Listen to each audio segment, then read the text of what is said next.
All right, big project in the shop today. What is this motorcycle? This is a 1980 Kawasaki KE125. KE125. The motor was junk. This is what it looked like before. This is what it looks like now. This is what's going in it. 212. Is this a Raptor? Predator. Predator, excuse me, a Predator. No time for a Raptor with torque converter clutch setup. And it's going to be driven right on the original sprocket. So we're getting ready to cut the frame and make some new motor mounts because this motor does not fit in here, even though it's really small. So measure this so we get the exact same amount on each side. And about how much is it? It's about a bolt and a little bit of the unthreaded. Oh, this is, so no tape measures. Excellent. No.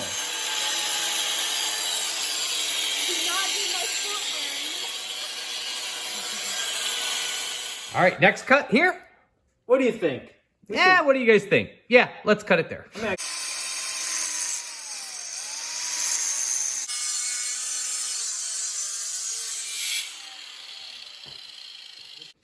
All right, teetering on the two little nubs of frame left.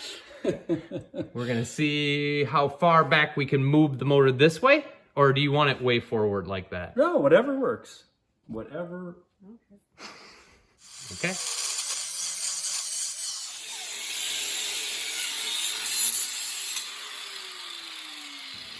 Pretty close. Is that the exact angle we need? We cut the tabs off, just kind of ground it down a little bit. We'll see how close it is once we set the motor. So we have a couple garage door opener straps. We put the exact angle that we feel like they need. We cut off a little bit of the brackets there. And now we're going to bolt these to the motor. We're gonna leave them long and we're gonna end up coming down and landing it somewhere here, probably with a plate, and then we'll put a piece of the old tube back in. So we'll probably cut this a little bit that way so the other tube comes straight down from there. So this was of key importance to somebody painting it purple. So our perfectly designed angle has now been squared to the motor. We got bolts in both ends. Now we're gonna set it in and get it in the bike. Okay, so we've just set the front brackets on a board, setting on the jack so we can go up and down. And then we got the back sitting on there. And now we're gonna get the chain back on and try to align the sprockets. All right, we're changing the angle slightly on our bracket, but we didn't wanna take the whole motor off, so we'll just do it like this. See? Yep, that should do it. Perfect angle again. All right, we got the motor kind of sitting in there. And the chain line right now looks pretty good to the front sprocket. Hopefully you can see that. So we're gonna call it a night and come back at it tomorrow. Day one, no injuries to our feet. So we ended up cutting both of those off just to give us a little more room. And now we're gonna take one of them. We're going to move it up into here on the frame. Hopefully you can kind of see that idea. And that way we can cut this little section of the frame out, and that's gonna give us some clearance for the valve cover on the new motor and the spark plug. So, and then we'll put probably a little bit of something to triangulate that little plate of steel. So we're gonna start welding.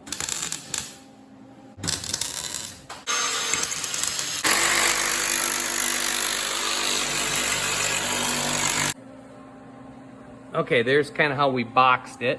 We just ended up cutting that tube, bending it into that other tube that we put in. All that was just scrap we cut off there. This is that little gusset that used to go up there. We'll probably add something back in to stiffen that up. But now we want to get the motor kind of test fit, and then we can work around it.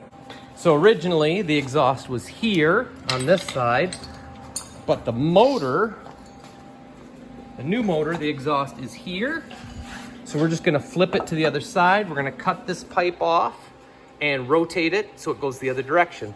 So we'll end up just kind of remounting it right where it was factory, just on the other side. All right, we're gonna see if we can actually take the motor back out off the bracket. So everything's just tacked into place right now.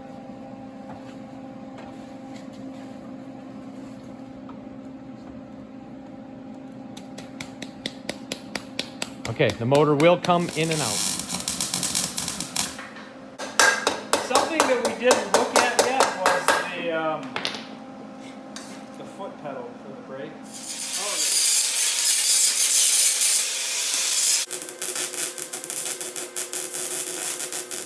All right, we tried to use up all the little pieces that we cut off and made sure everything was nice and firm. Added in a little bit here.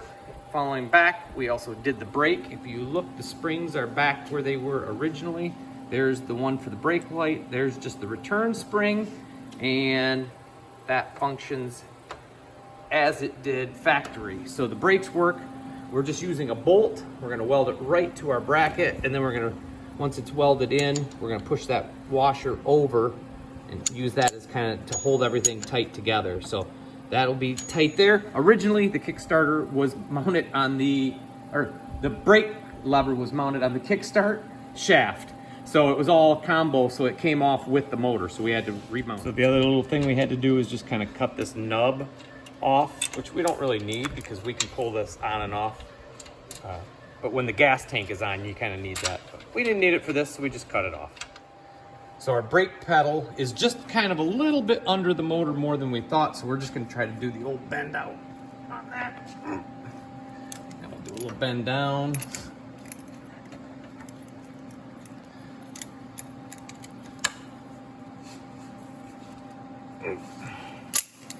What do you think, Drew? How close is that for your foot? It's a really small foot, so it's good. Okay. And everything.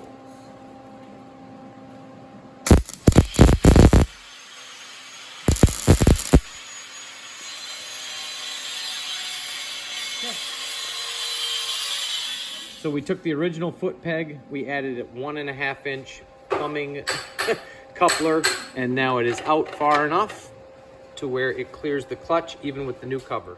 All right, Drew is gonna bend her new exhaust system.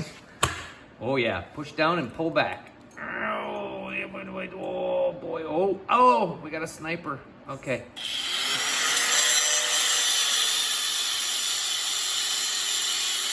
Oh, there we go. Okay, so, Sharpie.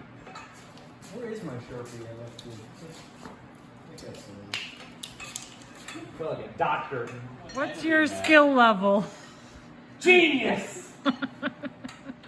We are waiting for the seat to come back, but this is what we've got so far. Our original little piece that went to the muffler, and then just a few different bends to kind of get around a few things and not touch anything. And then we cut the little bell off the exhaust so we could turn it, and then we'll actually trim the piece inside once we know how long it needs to be. So we're gonna get the seat on it though and make sure that that's not in a horrible spot. Okay, here's our approximate location. So it seems as though that is plenty far enough away from any legs, so it's not gonna be burning. Flex.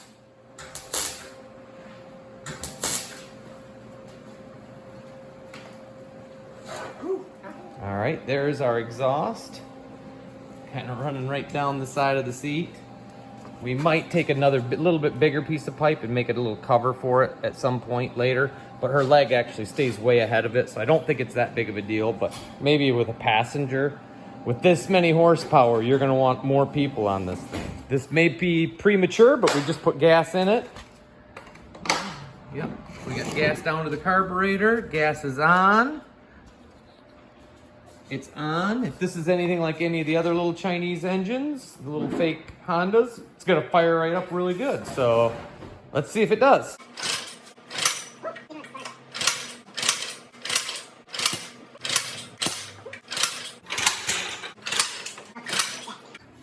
Okay, so it was backfiring. We thought we would double check because it got taken apart to do the governor. So the governor's back in there. Not a big deal, right, Drew? That was easy? Easy. A guy on the internet, YouTube told us how. So these are good. So we're thinking when the cam came out, it may have taken the pressure off from the push rods that go up, and that's the problem. So we're gonna pop the little head off real quick to see if it's up there. We'll put all this back together, but nice and clean little motor. Okay, so that is exactly what happened when the little cam dropped out. Both push rods just fell out of the rockers. So we'll just pop those back in, make sure everything looks good, and try it again. After dropping half the parts and losing them on the floor, we finally have everything back together in the valve train. So Drew Oh my is going ahead and getting the side cover put back on. We'll get all the clutch back on. That is definitely the reason it wasn't running. One of the little tiny caps that goes on top of the valve had fallen off when they messed around with the cam, slid down the hole that the push rod goes in, and then went through a hole into a little spot that's in between the two push rods. So if you ever drop something down there, put a magnet in. That's what we did. All right, On the engine. we're gonna try our test run again. I'm gonna stabilize it for you. So everything's back together the way it was when we tried the first start.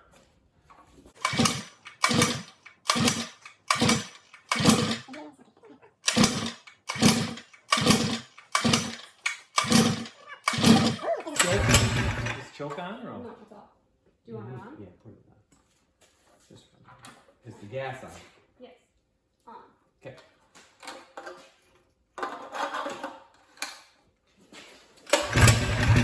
Ooh.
Here's the side-by-side of the two bikes. So there's the stock one,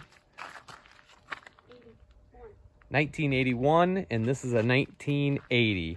So you can see the motor actually kind of came out pretty good. My daughter did all the paint for her Barbie bike. There's the other one. The clutch does kind of stick out a little ways, but we did wrap the header pipe since that already burnt my leg once messing around with it. Let's see. You can see the pipe on the original was on the other side, so a little modification there. Headlight is yet to be put on. Got to do a little figuring on that, but there's the two bikes side by side. And kind of everything's put back together, so let's fire them up. Do you have anything you want? Oh, and matching helmet.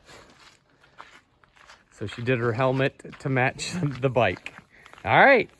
Any last words before you do your maiden voyage? I don't want to die. Oh, a little nerves. Okay, all right.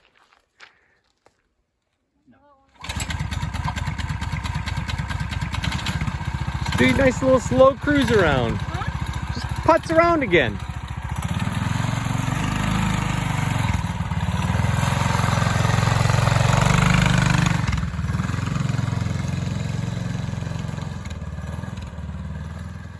So we did end up getting the kill switch all routed nicely, and again you just plugged in, which is really nice. So the last little modification we had to do was rebend the mirror. So this was a mirror that should be on this side. We rebent the shaft over so that it would work on this side. Real easy.